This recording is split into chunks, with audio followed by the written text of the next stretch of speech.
ખેડૂતોના સત્યાનાશ માટે, ખેડૂતોને ગુમરાહ કરવા માટે, ખેડૂતોની આંખમાં ધૂળ નાખવા માટે કેજરીવાલ 7 તારીખે ચોટીલા આવી રહ્યા છે।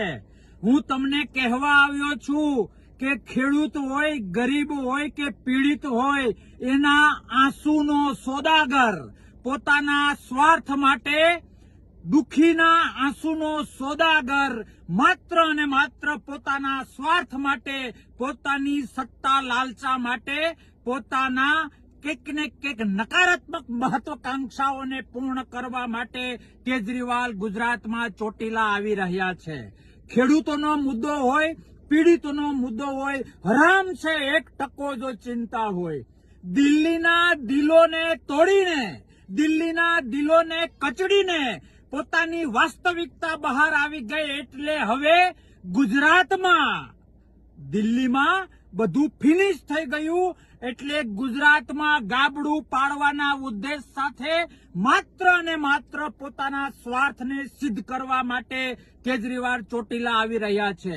મારે એક એક ખેડૂતને અને એક એક ગુજરાતીને કહેવું છે કે સત્તાના નામે ગુજરાતનો સત્યાનાશ કરવા માટે, અરે અધર્મ બેઝ ઉપર ધર્મના કપડા પહેરીને પોતાની છાપને ચમકાવવા માટે, અરે ઈમાનદારીના કપડા પહેરીને માત્ર અને માત્ર પોતાના સ્વાર્થ એચીવ કરવા માટે મોટી મોટી કટ્ટરતાની વાતો કરીને, મોટી મોટી જરૂર પડીએ ત્યારે સનાતનનો વિરોધ કરવો, જરૂર પડે ત્યારે દાદા હનુમાનને, દાદા ભોળાનાથને યાદ કરવા, બધું જ આટી ઘૂંટી વાળું એક સિંગલ પોઈન્ટ એજન્ડા, માત્ર એક જ ઉદ્દેશ, પોતાનો સ્વાર્થ સિદ્ધ કરવો।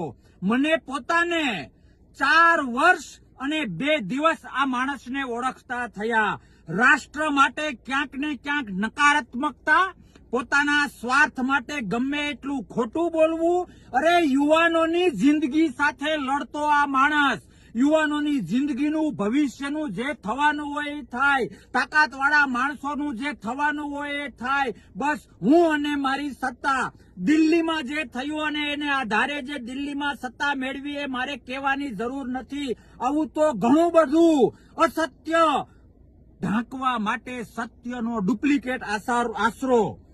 મારો કહેવાનો મતલબ એ છે કે સત્યના કપડા પહેરીને અસત્ય કરવું, અનીતિ માટે નીતિના કપડા પહેરવા, અધર્મ માટે ધર્મના કપડા પહેરવા, પોતાના સ્વાર્થ માટે ખોટી ખોટી ભવિષ્યની વાતો કરવી, ગુજરાતનો સત્યાનાશ કરવા માટે, ગુજરાતમાં ગાબડું પાડવા માટે, ગુજરાતના પરસેવો પાડનારા લોકો, ગુજરાતના પરસેવો પાડનારા ખેડૂતોને ગુમરાહ કરવા માટે કેજરીવાલ આવી રહ્યા છે। લોકશાહી છે એટલે અમુક રીતે એને ન રોકી શકાય, પણ 4 વર્ષ અને 2 દિવસમાં આ વ્યક્તિને જે હું ઓળખ્યો છું, આ પોતાના સ્વાર્થ માટે ગરીબોના આંસુનો સોદાગર વ્યક્તિને જે મેં નજીકથી વાસ્તવિક રીતે ઓળખ્યો છે એ જાણીને તમામ ગુજરાતી ભાઈઓને 2 હાથ જોડીને વિનંતી કરું છું કે ખેડૂત માટે જે સંમેલન કરવા આવી રહ્યા છે, હું ચેલેન્જ આપું છું કે 2 મહિને,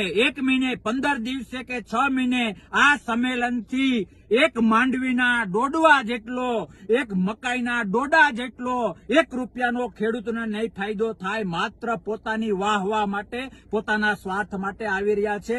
ચેતી જજો કાર્યકર્તાઓ, તમે પણ ચેતી જજો, જે નાની મોટી જવાબદારી આપી છે એવા લોકો તમે પણ ચેતી જજો। તમારા ભવિષ્યની ચિંતા કેજરીવાલને નથી, ગુજરાત અને દેશના ભવિષ્યની ચિંતા કેજરીવાલને નથી, એણે માત્ર સ્વાર્થના ચશ્મા પહેર્યા છે। એનો ભોગ હું 4 વર્ષ અને 2 દિવસ બન્યો, તમે ન બનો એ માટે વિનંતી કરું છું। આવો સૌ સાથે મળીને ખેડૂતને બચાવીએ, ગુજરાતને બચાવીએ, લોકશાહીને બચાવીએ અને આવા સ્વાર્થી સત્તા કેન્દ્રી લોકોથી ગુજરાત અને દેશને દૂર રાખીએ। ભારત માતા કી જય, વંદે માતરમ, જય જય ગરવી ગુજરાત।